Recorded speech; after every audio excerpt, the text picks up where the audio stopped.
Hey guys, Chad Andrews here, Total Cyclist in the 33 Rule, and I'm being joined by a longtime friend of mine, co-commentator, and overall pretty decent guy, Brad Sohner. Hey Brad, what's up? Pretty decent. That's the best you got for me. Well, I mean, you haven't started talking yet. I Good, want, man. Good to see I, you. I want to see you leveling up. We're talking about the Maryland Cycling Classic, which is coming up, which is probably, I mean, I guess you and I both can maybe agree or disagree. Of course, you and I have disagreed a lot, but we've come to a amicable, agree to disagree.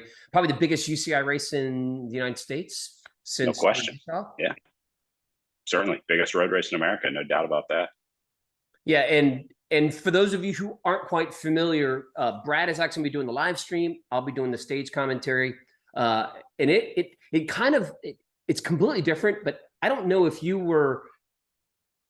probably were starting in infancy, but I remember going up into the Richmond, Baltimore, Maryland, DC area on April on Easter Sunday in Richmond in a snowstorm on NBC. So like this whole like Eastern Shore, Maryland, Virginia, Richmond area kind of gets me like flashbacks of like Spain Tuft winning, and all the Colombians and all these South American teams were all scrambling for gloves and stuff, and it snowed, and that's just an incredible memory to me. I'm pretty confident Labor Day weekend we're not going to get snow, which for you and I is going to be next weekend, but it'll be warm. What are you expecting from this race now that you've looked at the course, the venue, that kind of stuff? Yeah, we got some preliminary rosters too. It's finally a chance to see our pros back racing in the U.S. I mean, we haven't had that many opportunities to see Euro pros that we watched racing at the Tour de France and Giro d'Italia and Vuelta a España right now, come back and race. And I think seeing those people on American soil is important. It's important to be able to see your heroes up close and meet them and, maybe ride with them or at least see them ride in person. So I think I'm most excited for people to be able to see their favorite cyclists in person. It's one thing to see them on TV, but it is really cool to see your favorite pro walking around the venue. Yeah, and actually Steve Brunner, who's with the event, you and I know well, he actually sent out some facts that he gave to you, which you forwarded to me, but kind of tell us some of the information that's kind of pertinent, like how many Americans, national champions, and that kind of stuff. 26 Americans. How cool is that? I mean, in an international field, 26 Americans have made it to the level where they can race at this race. If you're looking for a rider to cheer for, riders to cheer for as an American bike racing fan, there's definitely going to be plenty. So yeah, exactly. So I think that's the coolest thing for me. If an American gets a win or even has a good ride, like an American in the break that has a chance to make it, that would be enough to be an awesome story for, our big weekend of UCI road racing here in the U.S. Yeah, and actually several of them learning would have an opportunity to race this race are actually going to be racing the Vuelta, which is the 3-week stage race that's going on concurrently at the same time. But I mean, I'm looking at the list like now, Brad, and I obviously never won with a gun. If you start at the top, Michael Matthews from Team Bike Exchange Jayco, the Australian kid's got a huge kick, and he also can get over some bumps. So I would think, going straight out of the gate, he would have to be one of the favorites. Yeah, I mean, watching any of these World Tour pros sprint is going to be cool, but I'm also excited for the Pro Conti riders to have a go at it. These human-powered health riders or someone like that, I think could very well win against World Tour riders. And that's maybe, the most exciting part for them is they're going to get a chance to win not only on home soil, pretty close to their sponsors, who are almost all going to be there, but, also winning against some heavy World Tour talent. There's not many people that can say I beat Michael Matthews in a sprint, but there may be someone after the race. Yeah, and briefly, we can kind of just giving everybody an idea. And of course, this is just a general idea who's going to be there, but you've got Quinn Simmons, who raced really well and really strong at the Tour de France. He's the guy that you probably could be looking at getting in one of the breakaways. We talked about Team Bike Exchange Jayco, Premier Tech. The Israeli Premier Tech team is bringing a pretty strong team. Sepp Van Mark is with them.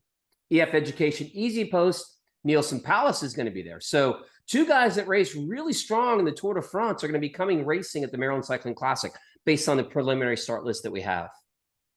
And I was looking at that list earlier. I was also thinking back to national championships because this is a very similar setup to nationals where you kind of come back for one day. A lot of these guys will have, been in Europe for most of the season. It'll be a one-day trip back to race. There's an advantage to being an American on home soil racing there. So it'll be interesting to see how long travel with the 1-day race format lines up. But I was looking for riders that had good rides at nationals, thinking about, because the course is kind of similar to, it's not, it's not too tough. A sprinter can definitely get over any of these big climbs. So, if it's not a breakaway, we should see a good sprint.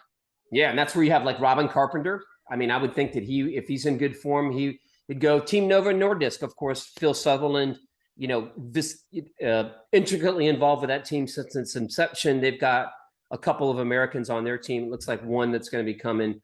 Pro Touch, Republic of South Africa, all those except for one Eritrean is going to be here, along with Panama es Cultura y Valores, of course, a Panamanian team. Team Medellin, of course, Thad Fisher is going to be with those guys. Team Coratec out of Italy. Of course, Hagen's Bourbon Action out of USA. There is 2 guys on that roster, Riccatello and Garrison. And of course, Michael Garrison, kid's a stud, going to be a stud in the future. So yeah, there's some pretty strong talent that's going to be coming here. And I think that leads to, I guess, my question for you. Do you have a sense that this is going to be a breakaway race or it's going to be a drag race to the finish line? Or do we not know enough about the course? Yeah, I mean, there's going to be a breakaway for sure. There will definitely be a select group. I do think there's enough World Tour talent here that they'll make it selective again, just like nationals. I mean, the big teams will come to the front, drive it, get rid of anyone that doesn't need to be there. But I don't think it's 1s and 2s crossing the finish line. So there's going to be a sprint one way or another. It's not going to be the course that takes people out, but it will be the tempo and the speed, that gets set at the top that will, drop people out of here. So if you don't still have that high end speed left at the end of the season, you might be in trouble in Maryland. And that does beg the question, this isn't something where somebody can carry the long-term fitness after the Tour de France. After the Tour de France, if you're not racing the Vuelta, like Roglic or some of these other guys, man, you go through that transition period. It's like, oh crap, I've got this UCI race coming up. How much do I beg off my training from the Tour de France and then restart it again? Some of these guys might be able to carry that fitness for that long, but still, if you want to win it, you've got to come in pretty fit because it will be an absolute sleigh ride, my guess. Yeah, and there's going to be some guys that simply don't have it at the end of the year. There will be riders that just aren't there, whether it's mentally or physically, whether they're checked out waiting to ride on their 2023 team or just burnt out from a long season. It takes a tough rider to be able to put in a really strong, hard performance come Labor Day at the end of the season. Speaking of tough and hard, you just gave me 5 minutes of greatness, Brad. Good. That's what I'm here for. That's what we're here for. Well, that's kind of a preview that we're doing. You can check out MarylandCyclingClassic.com. You can also check out their Instagram feed with Rebecca running that, and we're looking forward to it. I mean, I'm really excited. I'm excited to find out who I'm working with. I understand that you may be working with a former Pro Tour, World Tour rider, so that stuff's all going to be happening. But come and show up at is it the Shore? No, what are they calling the? I have to get that right. I remember with the Baltimore, that area, it's called something. It's going to hit me afterwards. But anyway, it's going to be a lot of fun. I'm looking forward to it. Brad, anything else before I let you go?